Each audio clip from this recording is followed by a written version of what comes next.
Hello बच्चों, let's see the question says find the angle between x axis and the line joining the point 3, -1 and 4, -2। तो question को solve करने से पहले हम इसका बेसिक कॉन्सेप्ट सीखेंगे, इसके अकॉर्डिंग क्वेश्चन को सॉल्व करेंगे। That is solution. की concept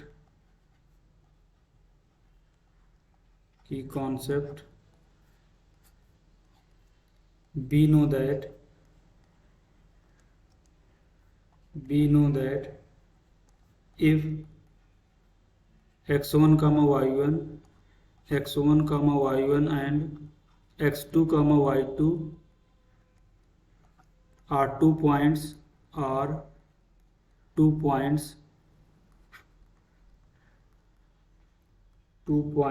then slope of line is m is equal to y2 minus y1 upon x2 minus x1 and m is equal to tan theta, where theta is angle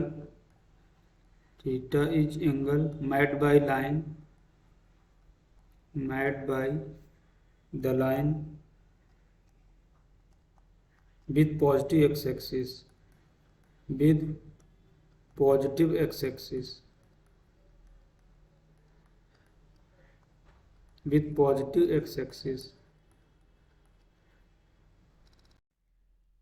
and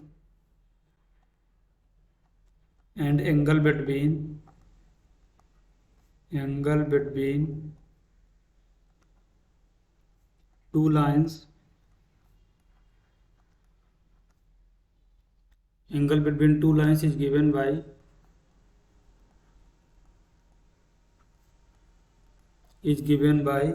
that is the tan theta is equal to mod of m1 minus m2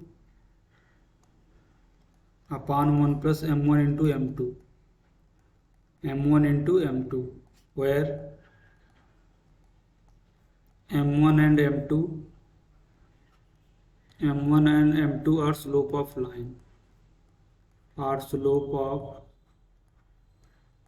lines। तो हम इस basic concept का use करेंगे, इसके according question को solve करेंगे। देखो, हम एंगल इसके बीच में फाइंड आउट करना, find the angle between x axis. देखो, तो मैं एक्स एक्सिस जो होगा, x axis slope of x axis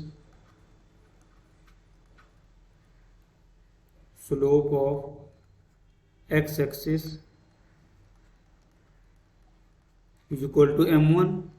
यहाँ से हमारा m1 क्या होगा, that is m is equal to tan theta.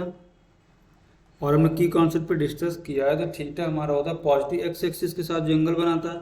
तो एक्स एक्सिस खुद के साथ कितना एंगल बनाएगा, 0। That means m1 is equal to tan 0। tan 0 की वैल्यू 0 होती है, तो m1 इज इक्वल टू कितना आएगा हमारा 0। नेक्स्ट स्लाइड में देखते हैं। And line joining the point, in points का स्लोप निकालेंगे, 3, -1 एंड 4, -2। स्लोप ऑफ पॉइंट हमारे क्या दिए, 3, -1 and 4,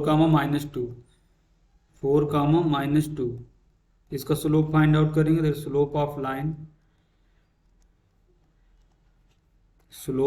line is equal to, let हमारा स्लोप क्या है, यहाँ पर m2 है। m2 क्या होगा, that is m2 is equal to y2 minus y1, that is the -2 minus of -1 upon x2 minus x1, that is 4 - 3। ये हमने की कॉन्सेप्ट पर देखो डिस्कस किया है कि अगर हमारे दो पॉइंट दिए हों तो उनका स्लोप कैसे फाइंड आउट करते हैं। That is m is equal to y2 minus y1 upon x2 minus x2। इसके अकॉर्डिंग हमारा क्या बनेगा यहाँ से, that is the m2 is equal to, इसको फर्दर सिंप्लीफाई करेंगे, दैट इज -2 + 1 अपॉन 1। तो यहाँ से हमारा m2 क्या आएगा, that is the m2 is equal to -1। तो देखो, हम m1 भी पता है और m2 भी पता है, तो इसके बीच का हम एंगल फाइंड आउट करेंगे। Angle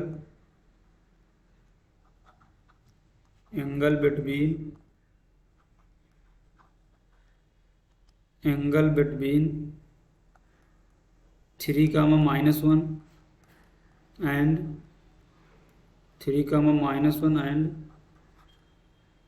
4 comma minus 2 with x axis, with x axis। तो नेक्स्ट स्लाइड में देखते हैं। तो यहाँ से हमारा क्या आएगा, that is tan theta is equal to mod m1 minus m2 upon 1 plus m1 into m2। tan theta is equal to, देखो m1 की वैल्यू हमारी क्या की फाइंड आउट किया हमने, m1 is equal to 0 minus m2 की value -1 अपान 1 plus m1 की value 0 into -1 mod. इसको फर्दर सिंप्लीफाई करेंगे तो यहाँ से क्या आएगा, that is tan theta is equal to 1/1 mod. तो यहाँ से हमारा tan थीटा कितना मिलेगा, that is tan theta is equal to 1। तो थीटा की वैल्यू कितनी आएगी, that is theta is equal to tan inverse 1, और 1 किसकी वैल्यू होती है tan में, π/4 की, that is theta is equal to tan inverse tan π/4। तो बाहर tan इनवर्स है, अंदर tan है, तो हमारे यहाँ से क्या मिलेगा, थीटा इज इक्वल टू π/4। तो एंगल हमारा क्या आया, that is theta is equal to π/4। तो final answer is angle between the x axis and point, हमारे angle between the x axis and 3 -1 and 4 -2 is π/4। Hope you understood it well, best of luck.